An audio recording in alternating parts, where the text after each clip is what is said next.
the most renters in Port Harcourt are young people. How can I put 300 million into something and I'm earning 5 million yearly? Let me go from tenant to landlord. You can have something like that in Nigeria as well. You know what is going from eating 1 square meal to now, I want to build my family house in the village kind of feeling.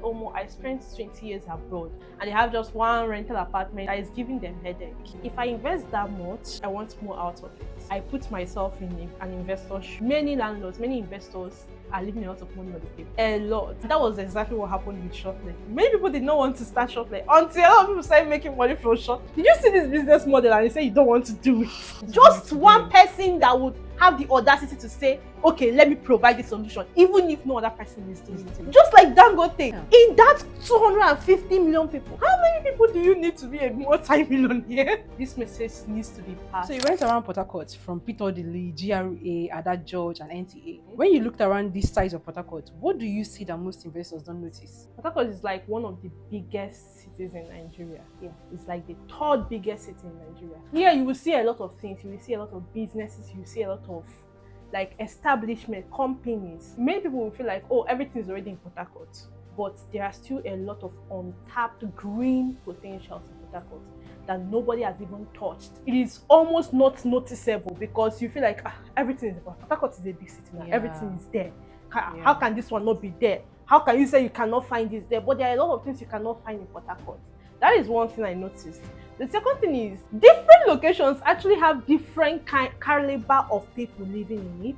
Exactly. Different age range you can find in it. Like when I went from Peter Deli, entering GRA and then outside GRA to Orizi side, there is just a difference in each of these locations. And this difference can actually show you the kind of people that live in that particular location. There are places that predominantly not young people live there. There are places that young and old people live and also families live. Using this, you can literally know what to do in this market if you just study what is being shown to the environment. Yeah. So if someone gave you 350 million naira today to build, where would you even start and why? Like which of these areas would you start? Before I even go into anything, I love to see, okay, what do I want out of this? Who do I want to serve? What do they need? And all of that. Yeah. And that's also how I approach even investments. So if someone gave me 300 million naira to say, okay, build, what am I going to build? First of all, I want to know what is in the market. Who are in the market? Who are the most population that actually needs what I want to build right now? From what I've found out in Port Harcourt, the most renters in Port Harcourt are young people. Young people starting out their businesses, young people that are just starting out life, students and all of that. Now I want to find out what those young people want, what they need. What do they actually desire out of this market that is not already there? And that is where I'm going to put my money. And when I have these innovative ideas that not just give me rent, but also supply other solutions that this young population need, oh my God. I don't want to build a way that the only people that can rent this are people that are earning 5 million, 10 million every month. When I am building for young people that are just starting out, like knowing the particular section of the market I want to start, that is exactly how I'm going to. How you're going to structure your building. Yeah. Okay. So what type of tenants actually bring the most stable income? When it comes to Port Harcourt, the major renters are young people. And they are the ones that know what they need in the market. And they are the ones that usually rent every single time. You will see 10 people looking for apartments. One will find, and the other person is looking for that same apartment. Before you know it, that apartment is gone. It's such an insatiable need. And I think the reason why it's mostly young people is because every single day they flood into Port Harcourt. Exactly. Either for business or for job. Or exactly. There is a huge migration into Port Harcourt recently.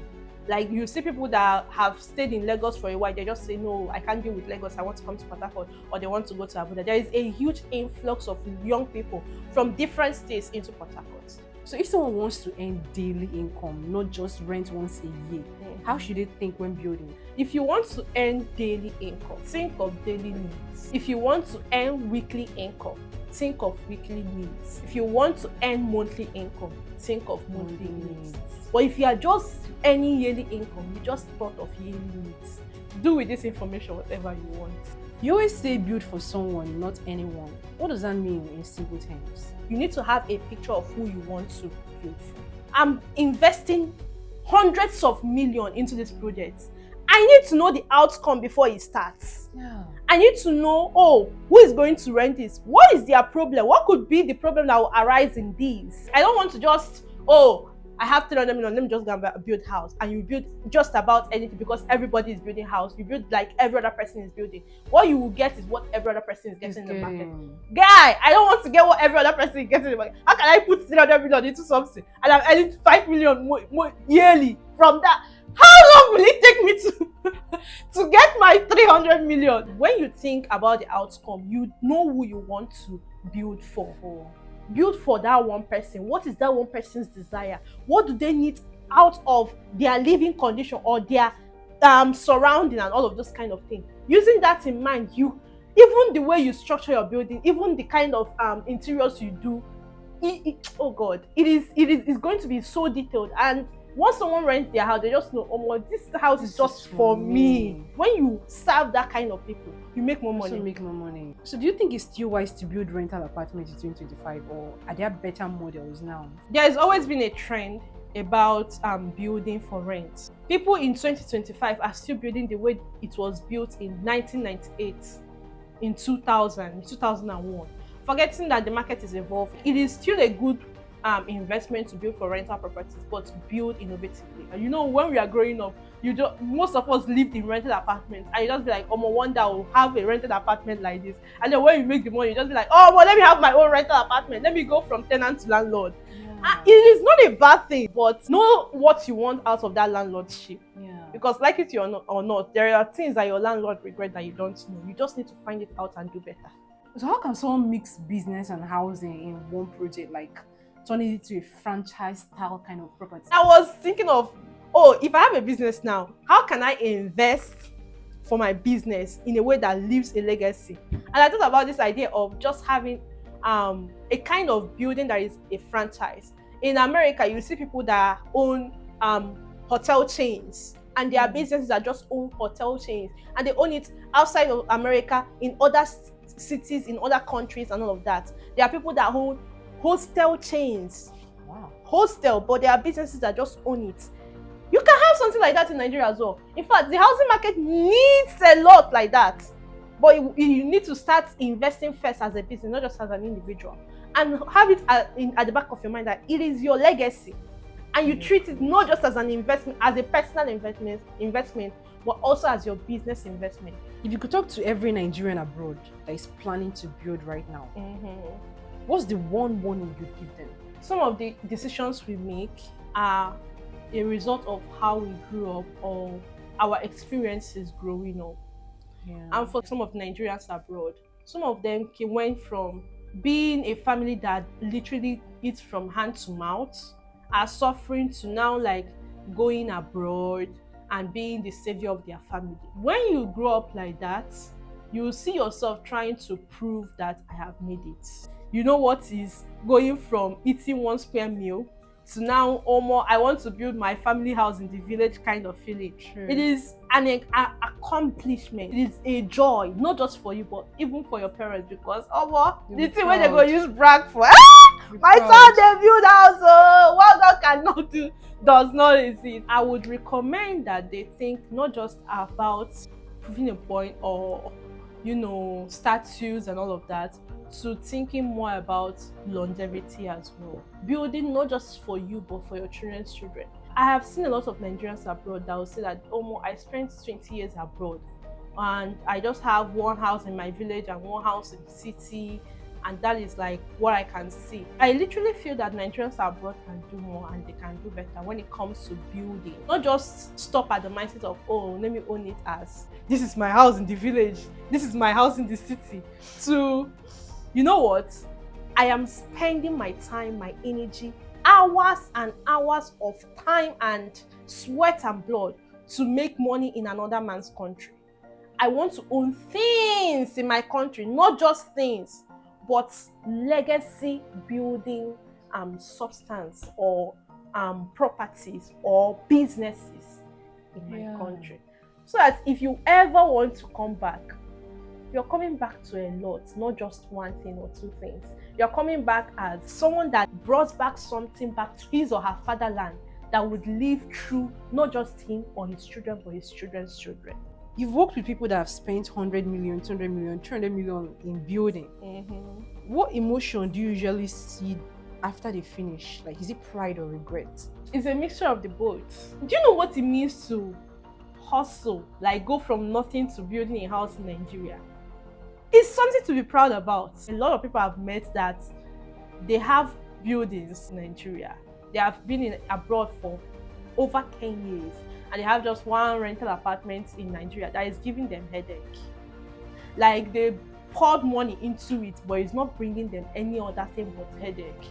To the point that they just feel like, I want to sell it. That is some of the regrets that I have seen for people that live abroad that have built. Like before you even start building, think about the outcome you want from this building, who you want to serve, how you want this to be, and then move in that direction. It will reduce a lot of the regrets that many landlords that are Nigerians living abroad are facing right now in Nigeria.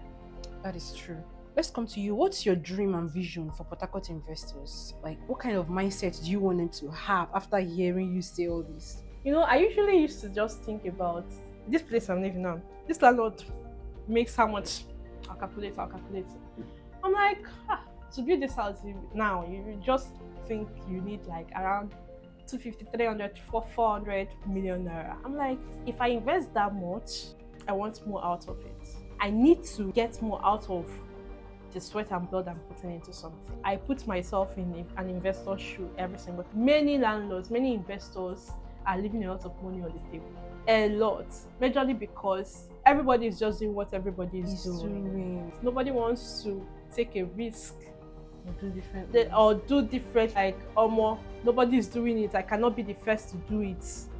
They just want to see, oh, someone is doing it. Okay, it's working. Then everybody will move. And that was exactly what happened with Shortlet. Many people did not want to start Shortlet until a lot of people started making money from Shortlet. And you just think about it, be like, did you see this business model? And you say you don't want to do it. We just don't want to be the first to do anything.